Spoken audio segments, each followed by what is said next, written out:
Hello students, this is Vipasha Garg. आज lecture है हमारा BFA 4th year history of modern western art, code 402।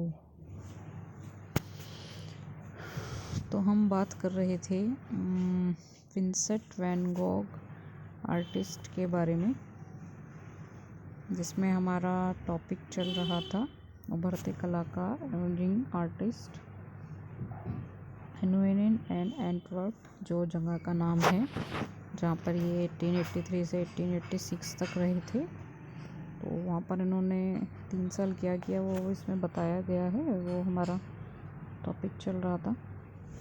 तो इसमें हम आगे डिस्कस करते हैं, जो पिछली पीपीटी थी उससे आगे का है इसमें। तो नवंबर में जो गॉग जी थे वो एंटवर्प चले गए थे नवंबर में, और रू डेस इमेजेज में एक पेंट डीलर की दुकान के ऊपर एक कमरा किराए पर ले लिया। मतलब नवंबर मंथ में वो एंटवर्प चले गए थे और वहाँ पर जो एक पेंट डीलर थे उनका नाम था रू डेस इमेजेज, ठीक है, ये नाम है।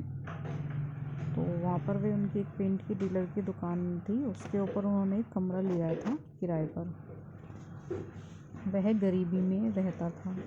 एंटवर्प में उन्होंने रंग सिद्धांत के अध्ययन के लिए खुद को लागू किया। तो वो मतलब वो गरीबी में रहते थे, विंसेंट वैन गॉग जी जो थे वो गरीबी में रहते थे, और एंटवर्प में जाकर उन्होंने रंग सिद्धांत के लिए अध्ययन किया और खुद को लागू किया, यानी खुद को दोबारा खड़ा किया रंग सिद्धांत के अध्ययन के लिए।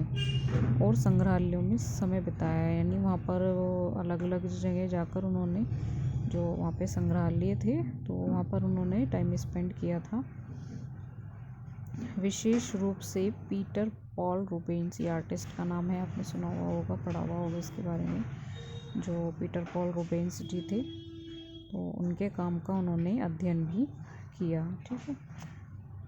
और करमाइन कोबाल्ट, नीले और पन्ना हरे रंग को शामिल करने के लिए अपने पैलेट को चौड़ा किया, यानी ये सब रंग यूज़ करने के लिए उन्होंने अपने पैलेट का यूज़ किया था।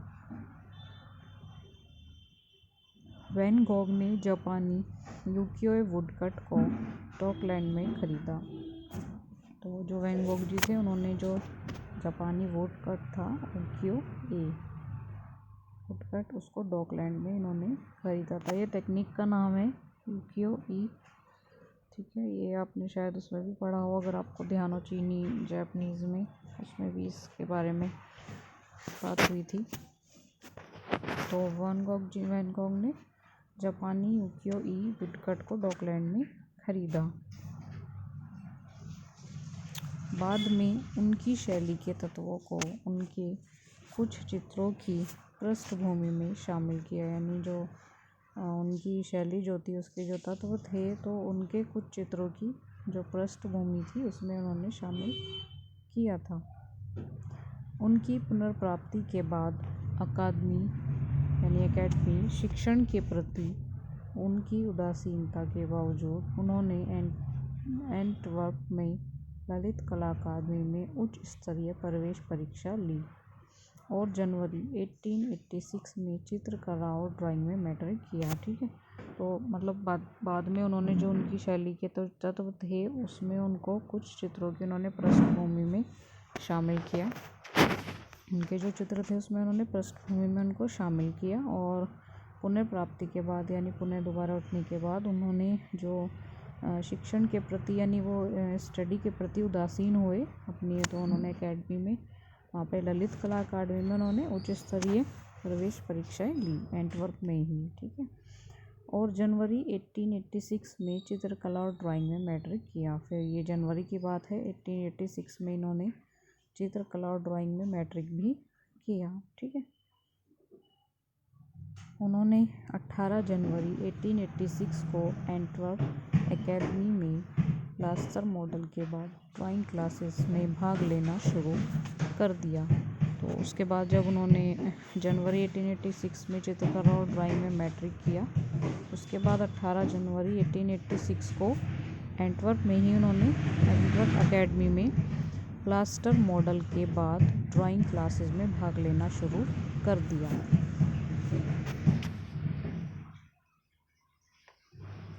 बाद में उनकी शैली के तत्वों को उनके कुछ चित्रों की पृष्ठभूमि में शामिल किया।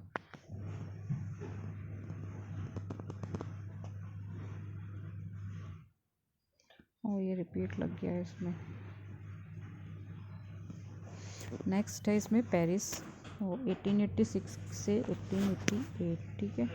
तो पेरिस में मतलब अब ये पेरिस में गए थे, वहाँ पे 1806 से लेके 1808 तक ये पेरिस में रहे। उसके बारे में बताया है कि इन्होंने 2 साल वहाँ पे क्या क्या किया।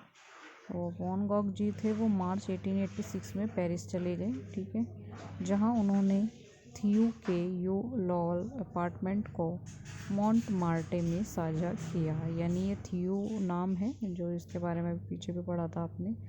तो जो थियू थे उनके यू लॉवल अपार्टमेंट को मार्टे में साझा किया, मतलब उन थियू का जो अपार्टमेंट था उसको उन्होंने साझा किया था, वहाँ पर वो रहे थे।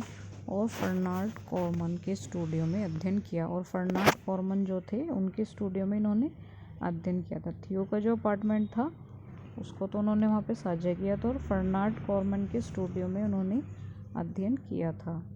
जून में भाइयों ने 54 रुपये लेपिक में एक बड़ा फ्लैट लिया। तो जून में उनके भाइयों ने 54 रुपये लेपिक में एक बड़ा फ्लैट लिया था। पेरिस में विंसेंट ने मित्रों और परिचितों के चित्रों को चित्रित किया।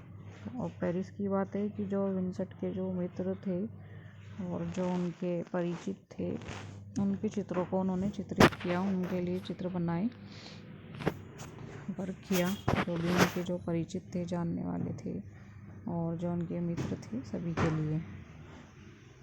फिर भी जीवन चित्रों ले मोलिन डी ला गैलेट के दृश्य, ये नाम है उनके चित्र का, ले मोलिन डी ला गैलेट, मॉन्ट मार्टे, असनीरेस और सीन के साथ दृश्य, ठीक है। उसमें बताया कि फिर भी जीवन चित्रों यानी जीवन चित्र बनाए उन्होंने, और ले मोलिन डी ला गैलेट यानी ला गैलेट के दृश्य बनाए थे उन्होंने। जगह का नाम है ये मॉन्ट मार्टे, असनीरेस और सीन के साथ दृश्य, ठीक है। ये सब उन्होंने चित्र बनाए थे पेरिस में ही।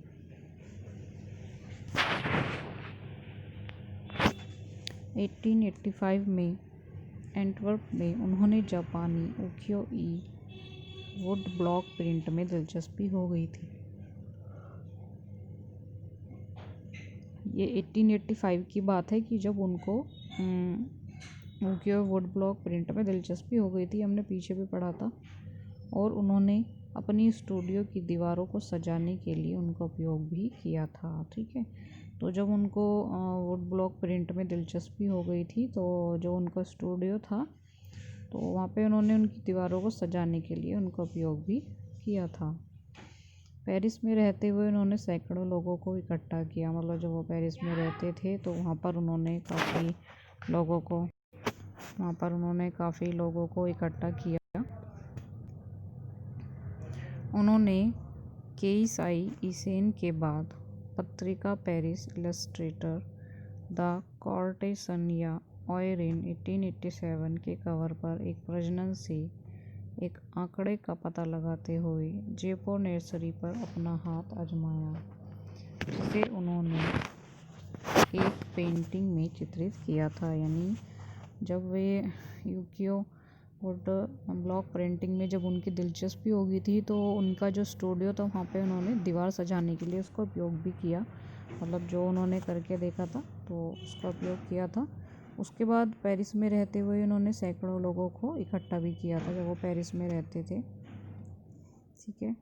उसके बाद उन्होंने केईसाई इसेन के बाद पत्रिका पेरिस, ये पत्रिका का नाम है पेरिस इलस्ट्रेटर, ठीक है, द कॉर्टेसन या ऑयरन के कवर पर, मतलब ये पत्रिका के नाम है सारे, इनके कवर पर एक प्रजनन से एक आंकड़े का पता लगाते हुए उन्होंने आंकड़े का पता लगाया था। तो जेपो नर्सरी पर अपना हाथ आजमाया, ठीक है, जिसे उन्होंने तब एक पेंटिंग में चित्रित किया था। मतलब इस पे इन्होंने अपना हाथ आजमाया था, उस पर यूज़ करके देखा था, तो जिसको उन्होंने तब एक पेंटिंग में चित्रित किया था, यानी चित्र बनाया था उसका। ठीक है, इसको आप अच्छे से, वैन गॉग इम्पोर्टेंट आर्टिस्ट है, आप अच्छे से इसको रीड करें। ठीक है, आज की वीडियो में इतना ही है, आगे नेक्स्ट वीडियो में डिस्कस करेंगे।